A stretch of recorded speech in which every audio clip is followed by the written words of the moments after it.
आपलं स्वागत. पाहूयात आजच्या ताज्या घडामोडी. जोल्ले उद्योग समूहाचे सहसंस्था Shri Bireshwar cooperative credit society limited Eksamba multistate शाखा कारदगा येथील अमूल्या कर्जदार कैलासवासी बतुल इकबाल सनदी यांचे आकस्मिक निधन झाले होते. त्यांच्या वारसांना आर्थिक मदतीचा धनादेश कारदगा शाखेच्या सभागृहामध्ये मान्यवरांच्या हस्ते वितरण करण्यात आले. मयताचे वारसपती इकबाल संदी यांना आमदार शशिकला जोल्ले व माजी खासदार अण्णासाहेब जोल्ले यांनी बिरेश्वर संस्थेच्या सभासद कल्याण निधीतून 30,000 मंजूर केले होते. सदर रकमेचा धनादेश नितेश खोत, बाबासाहेब खराडे यांच्या हस्ते वितरण करण्यात आला. यावेळी बोलताना नितेश खोत म्हणाले की जोल्ले उद्योग समूहाच्या माध्यमातून सभासदांच्यासाठी अनेक योजना राबवल्या जात आहेत.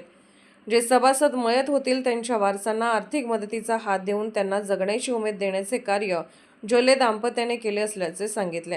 यावेळी अताउल पटेल, वीरेंद्र खोत, वैशाली खराडे, सुषमा गवडी, सोमनाथ गावडे, तानाजी गवडी, रमेश सप्तसागरे, चिमासो नाडगे, तुकाराम माळी, संतोष हिरीकुडे, रावसाहेब चव्हाण, रावसाहेब माळी, तुकाराम गुणके, रवींद्र ऐवळे इत्यादी मान्यवर, शाखा संचालक, कारदगा ढोणेवाडी भाजपा कार्यकर्ते, शाखा सभासद व कर्मचारी उपस्थित होते.